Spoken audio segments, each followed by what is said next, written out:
Larissa Waters is Green Senator for Queensland. Good morning, Senator. Good morning, Chris. The talk today of a double dissolution election, what do you make of it? Well, I think members of the Australian community will be saying, hell yeah. It's pretty clear that the Abbott government is now become an object of ridicule. Their policies have been incredibly destructive in the 18 months that they've been in government, and the recent change in perception has been quite interesting to watch. Tony Abbott can't open his mouth without putting his foot in it, and people are now laughing at him. And, you know, I feel a bit mixed about this because, frankly, he deserves it, but it's also sad that the institution is coming into disrepute. So bring on an election. I think that people would relish it. What does it say about the mindset of a government that is trailing badly in the polls, would be unlikely at this point to win an election? Its big problem, according to it, is the Senate crossbenchers, and yet it's entertaining something which would most likely increase the number of crossbenchers. Well, I think it really reveals how poorly the Abbott government are at negotiating, because we saw earlier this week they descended to insulting the crossbenchers as feral. Now, they just can't negotiate, and you don't get outcomes by insulting people. So clearly they're now looking at ways of simply getting rid of the crossbench, and they're thinking, well, a double dissolution would help clear out, you know, some of the folk who didn't get such a strong vote. Of course, there's a big risk in that because, as Anthony Green was saying, actually the crossbench would increase. And, you know, potentially we would have quite a few more Greens. It may well be that some of those high-profile non-Green crossbenchers would retain their seats. So it's a bit of a gamble for the government. Presumably they would fix the voting system in a way that would assist them to get rid of some of the smaller voices in the Senate. But we've not yet seen any movement on that front. So there's an awful lot of talk. There's still an awful lot of leadership speculation. Tony Abbott's clearly very unpopular in his own party as well as in the Australian community. But what's been really good so far is that the Senate has been able to block the worst of his ideas. We've stared him down on the cuts to university funding and the increase in fees for unis. We've stared him down on the GP co-payment and the tax on going to the doctor. I hope that we're able to stare him down on making people under 30 go without a wage for 6 months. He is getting rebuke after rebuke, and I think the Australian community feel like that they can't handle any more attacks from this guy. What do you make of the government's budget strategy and its budget message? Last year it was things are disastrous, we need these really tough cuts.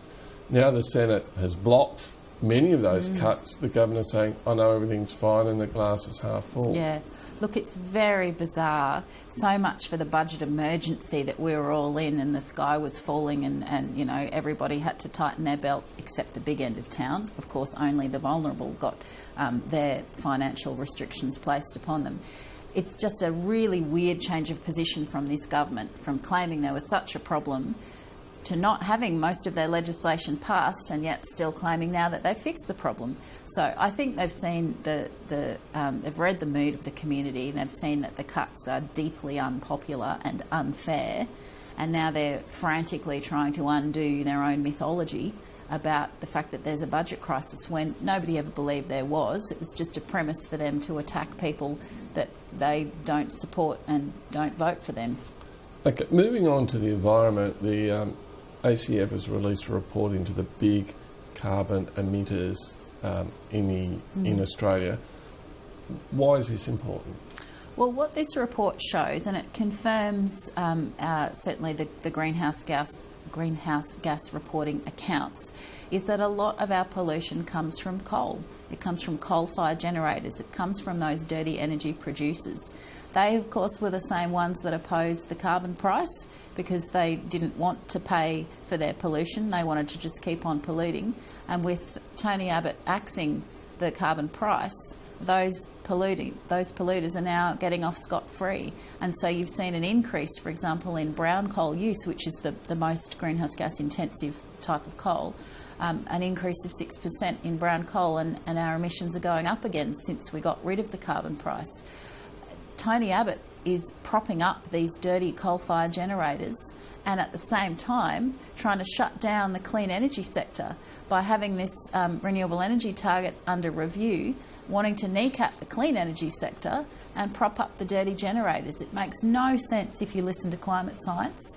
But of course, the fossil fuel sector is incredibly influential with this government. So the carbon price is gone, the carbon tax is gone. Now the government's new emission reduction fund will be kicking in. Do you suspect that some of these big sort of coal emitters, if I can put it like that, are sort of setting up an artificially large emission target so they can make money out of the fund? What do you think is going to happen with the fund coming in? Well, it's interesting because we think the government's emissions reduction fund is a farce and is not going to work. For a start, it's only a 5% emission reduction target, which is just crazy low when you're talking about the climate implications of what we're doing to our planet. We've got a cyclone bearing down on Queensland as we speak, and our thoughts go out to the folk of far north Queensland with Cyclone Nathan about to hit. How many more extreme weather events do we need to see before we make the connection between coal and the danger that we're posing to ourselves and our planet? So when it comes to the emissions reduction fund, the target is too low. But interestingly, there's not been many bids into it yet. So industry seems to be quite sceptical, and it remains to be seen whether the thing's even going to be fully subscribed. We've been pursuing this in Senate estimates, and they're it's all very murky at the moment. I thought one of the criticisms from the Greens and environmental groups that this was kind of money for old rope. You were paying taxpayers' monies to big polluters. I mean, if that's the case, why aren't they putting in bids? Well, that's a very good question, and I don't know the answer to that because, as you say, this is a massive sop to the big polluters. It's like, here, have some free money to do the things that you should be doing anyway to transition, and that if there was a carbon price you would be doing. So they get paid now rather than paying. So it's a poorly designed system. So it's very interesting that many of the key energy producers aren't actually bidding into this. I don't understand why. Clearly they think there's something wrong with it. We think there's something wrong with it. The thing's not going to work. Emissions are skyrocketing. We need to bring back decent carbon pricing, and we need, importantly, to keep the renewable energy target. Now that we've lost the carbon price, the only thing that's driving that transition to clean energy to help create jobs and help fix the climate is that renewable energy target. And unfortunately, the government wants to kneecap that, cut it right down, and the Labor government are thinking about doing a deal. The Labor opposition, rather, are thinking about doing a deal with the government. It's crazy. We have the numbers in the Senate to keep the renewable energy target as it is. Why would Labor even contemplate reducing it when they don't have to? Well, the latest news emerging today is the existing target is 41,000 gigawatt hours per year. That's for large renewables. The government has offered a 31,000 gigawatt target, a large reduction. The Labor and the Greens have knocked that back. Ian Macfarlane has upped that to 32,000 gigawatt hours as a kind of take it or leave it. What will happen? Well, it's clear that the Abbott government does not get climate change, and that they're even contemplating slashing the renewable energy target at all, let alone a massive drop down to 32,000 gigawatt hours, shows that they simply don't understand the science and they're just interested in propping up the old polluters.